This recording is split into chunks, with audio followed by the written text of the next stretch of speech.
Un excelente domingo a todos. Miren, nosotros nos estamos preparando porque el próximo sábado nosotros vamos a tener la reunión de todos los obreros, colaboradores, CPOs, de todos los siervos, de aquellos que trabajan para el Dios Altísimo.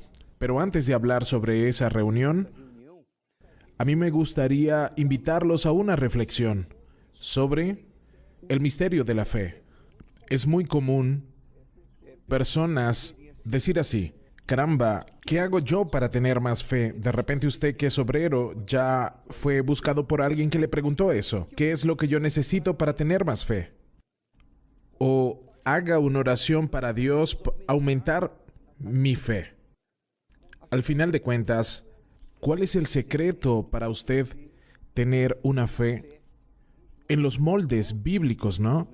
La fe sobrenatural, la fe que Dios requiere de nosotros. ¿Cuál es el secreto? La fe tiene un misterio. Yo sé que alguien puede estar respondiendo así: obispo, es solo oír la palabra de Dios como está escrito. La fe viene por el oír y el oír la palabra de Dios. Es verdad. Pero aún así, la fe tiene un misterio que va más allá de eso, porque ni todos los que oyen la palabra de Dios colocan en práctica. Y la fe viene por el oír la palabra, pero ya viene cuando usted practica. Mire solo lo que dice el apóstol Pablo para Timoteo, una recomendación que él dio para Timoteo. Vamos a leer. Primera de Timoteo, capítulo 3, versículo 9, está escrito así: sino guardando el misterio de la fe con limpia conciencia. Nosotros resaltamos acá, misterio de la fe, limpia conciencia. O sea, ¿cuál es el secreto de la fe? ¿Cuál es el misterio de la fe? La fe, la verdadera fe, depende de una conciencia pura. Cuando nosotros tenemos nuestra conciencia limpia, pura, la fe aumenta. Pero si hacemos alguna cosa que mancha nuestra conciencia, entonces nuestra fe va para abajo, se viene abajo. Por eso, la medida de fe de una persona no depende del tiempo que ella tiene de iglesia, de cuántas veces ella ya leyó la Biblia, del título que ya tiene.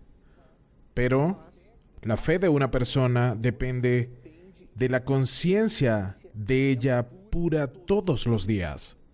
Si alguien dijera así: yo tengo 30 años de obra, yo sirvo a Dios en la obra hace 30 años, no significa decir que por causa de esos 30 años hoy esa persona va a estar en la fe.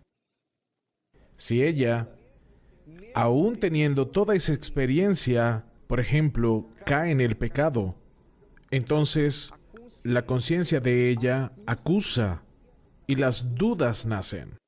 Es por eso que el sacrificio, la obediencia, el sacrificio y la obediencia nos benefician. Por ejemplo, si usted sacrifica su voluntad, su yo, andando en temor, si usted obedece, ¿qué es lo que Dios gana con eso? ¿Dios va a ser más Dios porque yo lo obedezco? No. Independientemente de lo que yo haga, Él continúa igual. Si yo peco, Dios continúa siendo Dios. Si yo obedezco, Él también continúa siendo Dios. Quien gana o pierde con el pecado o rechazando el pecado somos nosotros. Porque Él no cambia, es indiferente para Él. Él no cambia absolutamente nada. Pero si usted y yo, nosotros que hacemos la obra de Dios, no guardamos nuestro corazón, no andamos en el temor y nos entregamos a aquello que nosotros sabemos que aquello desagrada, entonces nosotros vamos a perder. Por ejemplo, ¿por qué es que el ejército de Israel, cuando iba a las batallas en el pasado, el Nuevo Testamento muestra eso, primero tenía que hacer un sacrificio? Ellos sacrificaban para Dios, después ellos iban a la guerra. ¿Por qué? Porque cuando ellos no sacrificaban, ellos iban a la guerra con dudas. Pero cuando ellos sacrificaban, ellos iban a la guerra con fe, con certeza de que Dios los honraría porque ellos habían sacrificado. el sacrificio, por ejemplo, cuando nosotros vamos al altar y sacrificamos, nuestro sacrificio, Él no hace a Dios ser mayor, pero Él trae a nosotros una certeza de que Dios nos va a honrar porque nosotros manifestamos nuestra fe. Entonces Dios no gana nada con nuestro sacrificio. Quien gana somos nosotros. Cuando hablo de sacrificio no es apenas aquello que materializa por medio de una ofrenda en el altar.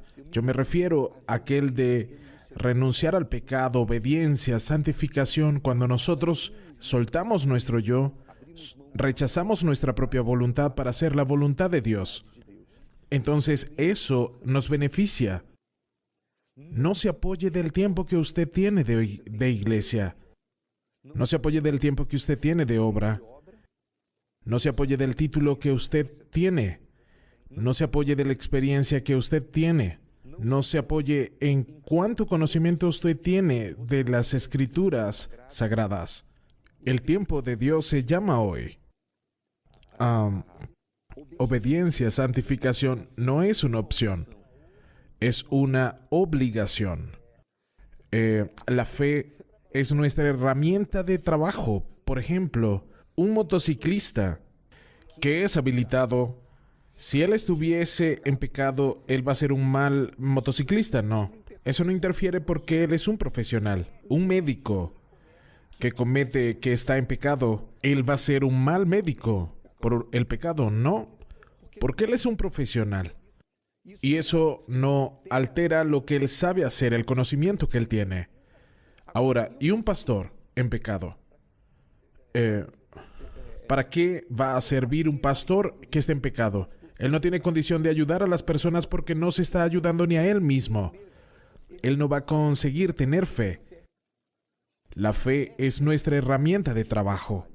Usted que es obrero, que quiere hacer la obra de Dios, usted va a necesitar su fe hoy, usted necesitará de su fe mañana, y su fe va a necesitar de una conciencia limpia. Entonces, guarde su fe. ¿Cómo? Huyendo de la apariencia del mal, huyendo del pecado, renunciando a su yo, todos los días. Ese es el secreto, ese es el misterio de la fe. Medite en eso y guarde su fe todos los días, ¿está bien? Yo quedo por acá.